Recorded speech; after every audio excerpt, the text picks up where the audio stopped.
থানায় যাব। হ্যাঁ ঠিক আছে, কিন্তু এই এলাকার থানায় চেষ্টা করিস না, তুই নিজের এলাকায় গিয়ে চেষ্টা কর। আবার দেখিস আমার এগেনস্টে কমপ্লেন করতে গিয়ে তুই নিজেই ফেসে না যাস। সোজা কথায় ঘি উঠবে না, আঙুলটা না এবারে বাঁকাতে হবে। আঙুলটা যদি এখনো পর্যন্ত না বেঁকিয়ে থাকেন তাহলে আমি বলবো আঙুলটা বেঁকিয়েই ফেলবো, কারণ আমিও আঙুলটা বেঁকিয়েছি, আমিও আর সোজা আঙুলে কথা বলছি না। আর যেখানে ঋষির স্বাস্থ্যের প্রশ্ন সেখানে আমি কোনো কম্প্রোমাইজ করতে পারবো না। প্রয়োজন হলে আমি ঋষিকে আমার সাথে নিয়ে যাব।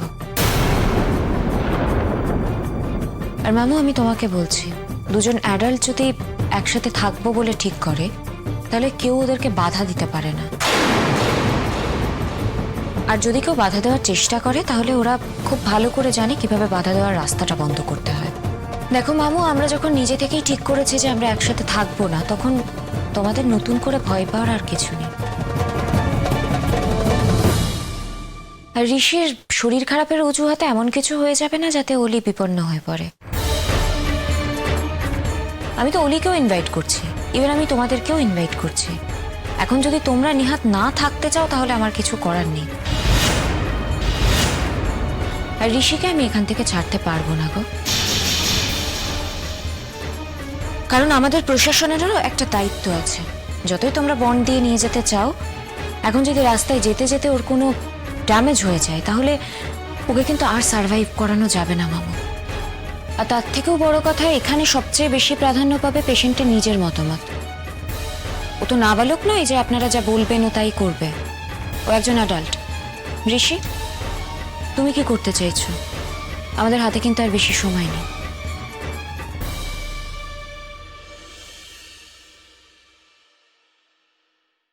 যার সঙ্গে আমার ডিভোর্স পেপারে সই করতে হবে তাকে আমি বলতে পারবো না আমি তার বাড়িতে থাকবো। আমি সার্কিট হাউসে কথা বলছিলাম, কিন্তু হ্যাঁ, তুমি যদি আমাকে দুদিন থাকতে দাও তাহলে আমি ধন্য হব। কি বললে তুমি? কি বললে এটা তুমি ঋষি? তোমার মনে এটা ছিল? আমরা এত দূর থেকে কষ্ট করে এলাম, এই কদিন এখানে কষ্ট করে থাকলাম, তার দাম এই? বাবা ঋষি, তুই এটা আমাদের সঙ্গে করতে পারিস না, তুই আমাদের সঙ্গে বাড়ি ফিরে চল। না, ডাক্তারি তুমি কিছু বোঝো না, তাই এই ক্ষেত্রে তোমার কোনো কথা আমি শুনতে পারবো না। তাছাড়া আসল কাজটাই তো হয়নি। এই বিশেষ কাজটার জন্য তুমি অপেক্ষা করে আছো, ওলি অপেক্ষা করে আছে। জাহ্নবীর সঙ্গে আমার শৈশবও মেটেনি। ঠিক আছে, কিন্তু সেটা তোমাকে আমাদের সামনেই মেটাতে হবে। কেন রে? যেদিন আমার সাথে ঋষির বিয়ে হয়েছিল সেদিন কি তুই ছিলি? তাহলে আজকে আমি তোর সামনে আমার প্রাইভেট বিষয়গুলো কেন ওপেন করব? এটা আমি করব না। ভালো করে বলতো, তুই আদৌ কি ডাইভোর্সটা দিবি না দিবি না? মামা, আমি যখন কথা দিয়েছি আমি নিশ্চয়ই দেব, কিন্তু এই বিষয়ে আলোচনাটা আমি শুধু ঋষির সাথেই করব, আর কারোর সাথে নয়।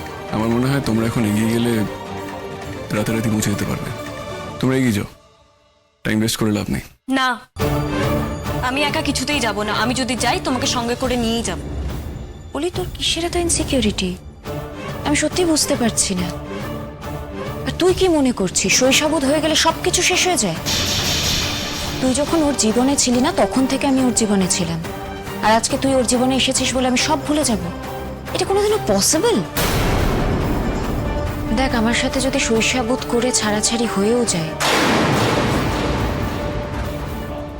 তাহলে আমি জানি ঋষি আমাকে কোনোদিনও ভুলতে পারবে না। ঠিক তেমনই আমিও ঋষিকে কোনোদিন ভুলতে পারবো না।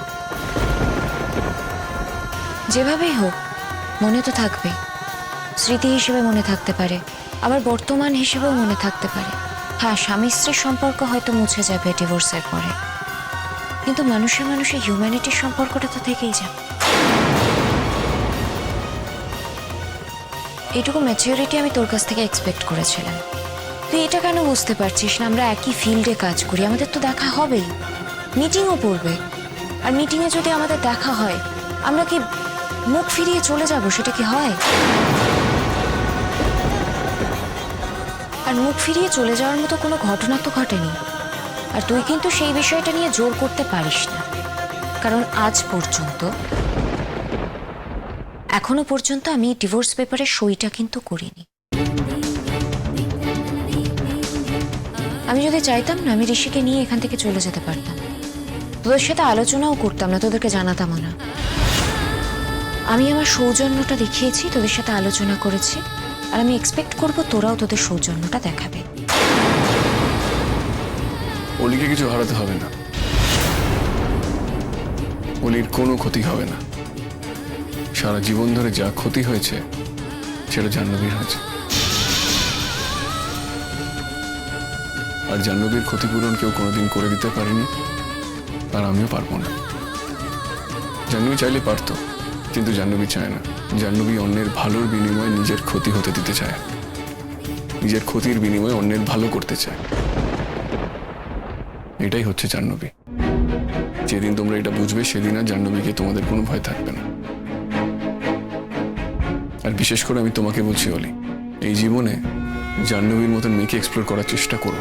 আর জাহ্নবীকে দূরে সরিয়ে রেখে দিলে জাহ্নবীর কিছু এসে যাবে না, তোমার এসে যাবে। আর আজকে যেটা বললাম সেটা হয়তো ভবিষ্যৎ প্রমাণ করে দেবে একদিন। আমি কিচ্ছু জানতে চাই না ঋষি, আমি কিচ্ছু জানতে চাই না। দেখো, আমার এখন অ্যাডভান্স স্টেজ, যে কোনো সময় আমার ডেলিভারি হতে পারে। আমি যদি যাই, তোমাকে সঙ্গে করেই নিয়ে যাব। আমি পাশে চাই তোমাকে ঋষি। আচ্ছা, বেবি হওয়ার পর তুমি যদি দেখো বেবির বাবা বেঁচে নেই, তাহলে কি তোমার খুব ভালো লাগবে? তখন তোমার বেবিকে কে দেখবে? তোমার বেবিকে যাতে আমি সারা জীবন ভালো করে দেখতে পারি, তাই আপাতত আমাকে শান্তি দাও। আমি অসুস্থ, এখন আমি পুরোপুরি ভালো হইনি, আর আমি তো তোমাকে বারণ করছি না থাকতে, জাহ্নবী বারণ করিনি। তোমরা থাকতে পারো, তোমরা সবাই থাকতে পারো, আর অলিও একা থাকতে পারে। বাবা, আমি যাচ্ছি। হ্যাঁ বাপি, চলো। দাঁড়াও দাঁড়াও, তুমি রাগ করে কোথায় যাচ্ছ? তুমি বোঝার চেষ্টা করতে পারতে, এত কিছু বুঝছো, এটা বুঝতে পারছো না যে এই অবস্থায় জার্নি করলে তোমার শরীর খারাপ হতে পারে। আমি এটা মেনে নিতে পারছি না ঋষি, যে তুমি জাহ্নবীর বাড়ি গিয়ে উঠবে। আমি পারছি না মেনে নিতে। জীবনে অনেক ঘটনা আছে যেটা আমিও মেনে নিতে পারিনি তোমাদের দিক থেকে। আচ্ছা, তুমি কি নিজেকে বদলাতে পেরেছো? আমারও এমন কিছু থাকতে পারে যেটা তোমার ভালো লাগবে না, তার মানে এটা নয় আমি নিজেকে বদলাবো। প্লিজ আমাকে আর জোর করো না। অলি, যদি ঋষির স্বাস্থ্যের কারণ না থাকতো তাহলে আমি কিন্তু ঋষিকে আটকাতাম না। এর আগেও তো কোনোদিন আটকাইনি বল, বরং সবকিছু ছেড়ে আমি চলে এসেছি। এত কিছুর পরেও তুই ভরসা করতে পারিস না আমার উপরে? দেখ তুলি, তোরও তো এটা বোঝা উচিত যে অলি এখন একটা প্রচন্ড ভালনারেবল অবস্থায় আছে, এতটা অ্যাডভান্স স্টেজ। এই অবস্থায় মেয়েরা একটু ইমোশনাল হয়ে পড়ে, স্বামীদের একটু পাশে চায়, এটা বোঝ। মামু, স্বামীর পাশে থাকতে ওকে কেউ না করেনি। জাহ্নবী, তোর কি সত্যি মনে হয় যে সব জানার পরে, সব দেখার পরে অলি তোর বাড়িতে থাকার কথা ভাবতেও পারবে বা চাইবে? এইটুকু অধিকার তোর আছে নাকি? নিশ্চয়ই অধিকার আছে। ঠিক আছে, তাহলে ও সার্কিট হাউসে থাকুক, আমি সব ব্যবস্থা করে দিচ্ছি। আমি চাই যে 2 দিন ঋষির মুভমেন্টটা বন্ধ থাক। আমার দাবি শুধু এইটুকুই, এই এক ব্যাপার নিয়ে বারবার কথা বলতে আমার নিজেরও খুব অসম্মান লাগছে। না, দরকার নেই, কারোর অনুগ্রহের আমার কোনো দরকার নেই। বাপি, বাপি চলো না গো, আমি বাড়ি যাবো গো, আমি সত্যিই বাড়ি যাবো। বাবা, আমি না তোমাকেও বলছি, এখান থেকে গিয়ে কিন্তু আমি সোজা বাপির কাছেই উঠবো, তোমাদের বাড়িতে নয়। আমি একটা জিনিস বুঝতে পারছি না, এতে আমাদের দোষটা কি? তুমি কেন এই ছেলে মানুষটা করছো? এটা তোমার ছেলে মানুষের করার সময় নয়। তুমি জানো না, এটা তুমি বুঝতে পারছো না, তোমার শরীরে একটা প্রাণ আছে যার জন্য আমরা সবাই অপেক্ষা করছি। আমরা সবাই অপেক্ষা করছি সে যাতে সুস্থ হয়ে এই পৃথিবীতে আসে। এটা তুমি বুঝতে পারছো না? তার জন্য তোমার সুস্থ থাকতে হবে মা। সুস্থ থাকতে হবে না? এইভাবে সুস্থ থাকা যায়? যার স্ত্রীর এরকম অবস্থা সে তো চাইবে তার স্বামীকে পাশে পেতে। এরকম ভাবে থাকা যায় গো সুস্থ? সেই যদি দেখে তার স্বামীকে এরকম বিহেভ করতে, সুস্থ থাকতে পারবে? দেখো, আমি কোনো অন্যায় ব্যবহার করিনি, আমি নিজে কথাগুলো বলিনি, ডাক্তার সেম কথা বলেছে। আমি জাস্ট ডাক্তারের কথাগুলো মেনে চলার চেষ্টা করছি আমার শারীরিক কারণে, তাই আমি তোমাদের কথা শুনতে পারবো না। আর আমার যে শারীরিক অবস্থা, আমি একজন প্রফেশনাল ডাক্তারের কথাই শুনবো। ঠিক আছে, তোমরা তাহলে ডিসিশন নিয়ে আমাকে জানিও। আমি এখন এগোবো। আমাকে নিয়ে যাবে না? বাপি, বাপি তুমি গাড়ি বের করো, আমি এক্ষুনি বাড়ি যাবো, চলো। তাহলে তাহলে তুমি গেলে না? কথা তো হয়ে গেছে। তার মানে তুমি এই মেয়েটার বাড়ি থেকে থাকবে? বাবা, নিজের ক্ষেত্রে সবাই একটু স্বার্থপর হয়ে যায়। তোমরা যেমন নিজের স্বার্থ দেখছো, আমিও তেমন আমার স্বার্থই দেখছি। আমি জানি জাহ্নবীর বাড়িতে থাকলেই আমি আমার বেস্ট সেবাটা পাবো, আর সার্কিট হাউসে সেই সার্ভিস দেওয়ার ব্যবস্থা নেই, তাই আমি নেক্সট 2 দিন জাহ্নবীর বাড়িতেই থাকবো। তোমাদেরকে আমি বলেছিলাম দ্য চয়েস ওয়াজ ইয়ার্স, কিন্তু তোমরা থাকতে চাওনি, তাতে আমার কিছু করার নেই। তোমরা তাহলে এগিয়ে যাও। আর জাহ্নবী, তুমি একটু দাঁড়াও, আমি তো একা একা যেতে পারবো না, তোমাকে একটু হেল্প করতে হবে। সিস্টার, ওনাকে একটু নিয়ে যেতে হেল্প করুন।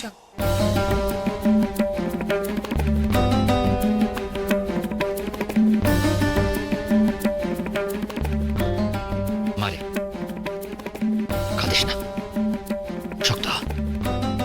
কেঁদো না, একবার ওকে ফিরতে দাও, আবার শক্ত হাতে আমি হাল ধর। পার্মানেন্ট তো সব হয়েই যাচ্ছে, এবার জাস্ট ডিভোর্স পেপারটা সই করা। এখন টলারেট করতেই হবে, তা না হলে তো আমাদের এখানে থাকতে হবে। না না না না, আমি কিছুতেই এখানে থাকবো না। মারে, মারে। শুধু জাহ্নবীর বাড়ি কি উঠছে না? উঠুক, ঠিক আছে, উঠুক উঠুক উঠুক। ভাবি, ভাবি চলো ভাবি, আমরা চলে যাই। চলো চলো চলো চলো।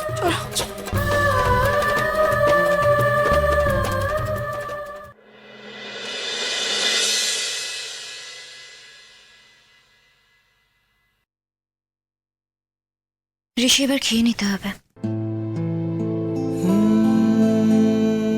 কতদিন পর? কি কতদিন পর? না, কিছু না, এখন এসব কথা বলা বোধহয় অপ্রাসঙ্গিক। ঋষি, তুমি অসুস্থ, আর তোমার যাতে কোনো বিপদ না হয় আমি সেই কথা ভেবেই তোমার ফ্যামিলির সাথে এত আর্গুমেন্ট করে তোমাকে এখানে নিয়ে এসেছি। এখন যদি আমরা এই সমস্ত কথাবার্তা বলি তাহলে ওরা যেটা বলছিল সেটাই তো সত্যি হয়ে যাবে। কি বলতে চাইছো? ঋষি, যেটা বলতে চেয়েছি সেটা তো সোজাসুজি বললাম। মানে বলতে চাইছো আমাদের মনে যাই থাক না কেন আমরা মুখে প্রকাশ করব না, আর আমাদের মন অন্যরা কন্ট্রোল করবে, এই তো? আর কথা বলতে হবে না, খাবারটা খেয়ে নাও। নিজের হাতে বানালে? হ্যাঁ। কেন? তোমার তো এখানে লোকজন আছে। তবুও রোগীর খাবার নিজের হাতেই বানালাম। রোগীর খাবার বলে, নাকি ঋষি খাবে বলে জাহ্নবী নিজের হাতে বানালো? ঋষি, কেন এসব কথা বলছো আজকে? জাহ্নবী, আর কোনোভাবে কিছু সম্ভব নয়। কি সম্ভবের কথা বলছো? আমি তো এই জীবনটা চাইনি, অথচ তুমি এই জীবনটা কিন্তু বেঁচেছো। উপায় ছিল না। এসব কথা তো আগে হয়ে গেছে ঋষি, ছাড়ো। ডিভোর্সে সই করাতে এসে কি কেউ একসঙ্গে থাকার কথা বলে নাকি? বলে, অনেকেই বলে, সবাই তো মন থেকে ডিভোর্সটা করে না। পরিস্থিতি, পরিবেশ, অহংকার ওদেরকে বাধ্য করে। কিছু কিছু সময় দুজনেই অত দায়ী থাকে না। আমাদের ক্ষেত্রে কি দেয়? নিয়তি। নিয়তিটা ঠিক কি বলো তো? আমাদের নিয়তি বারবার দূরে চলে যাওয়া এবং বারবার কাছে ফিরে আসা। সেই জন্যই তো চিরকালের মতো আর যেন কাছে যাওয়ার সুযোগ না হয় সেই ব্যবস্থাই করে দিচ্ছে। কে বলেছে? একটা সই সেটা ঠিক করে দেবে। তুমি কাছে আসবে না দূরে যাবে? ঋষি, সামনে তোমার পরিবারে নতুন সন্তান আসতে চলেছে।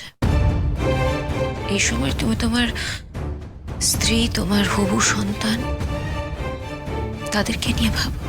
সত্যি কথা এটাই, আমি তাদের নিয়ে ভাবার পরও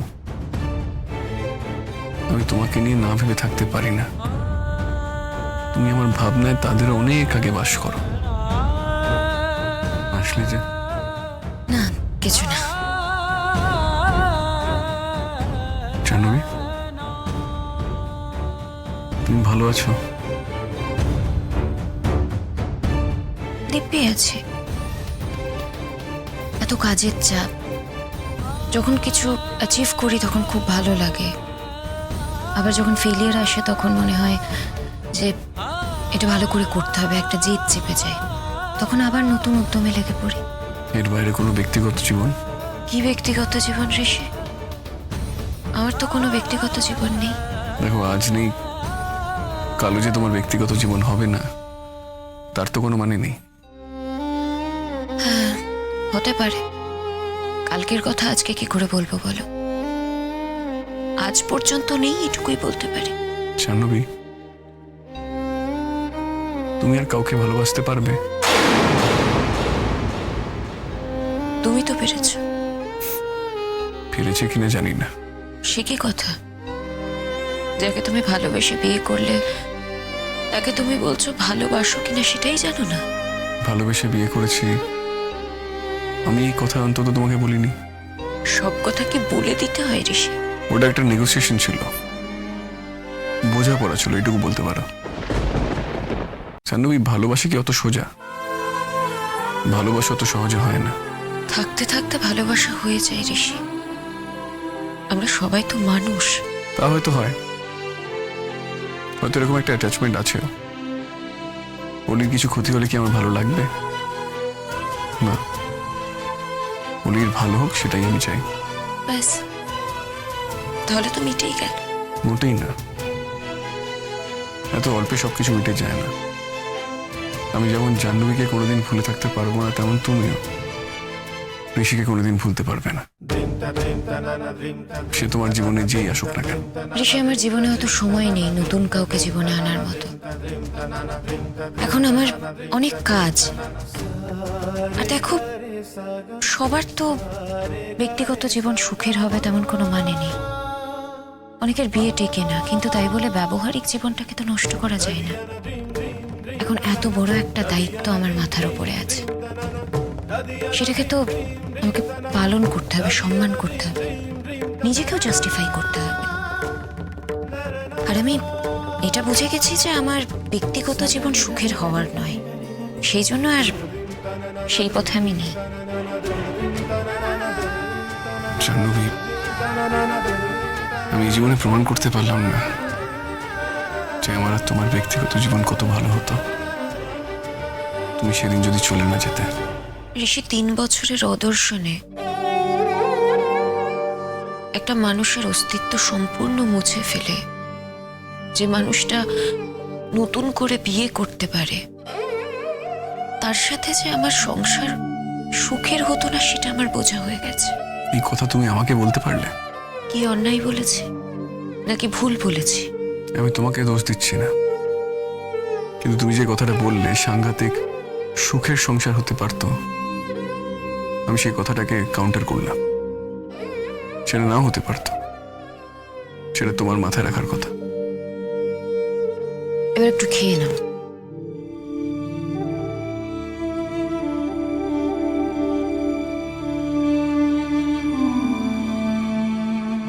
জীবন কাঠি জীবন কাঠি আরে আরেকটু খাও। কাঠি খাচ্ছি আস্তে আস্তে। এখন কেমন ফিল করছো? জানো তো, আমার মনে হচ্ছে আমার কিছুই হয়নি, খুব ভালো আছি আমি। তাহলে তো তোমার কাল সকালেই চলে যাওয়া উচিত। তাড়িয়ে দিচ্ছ?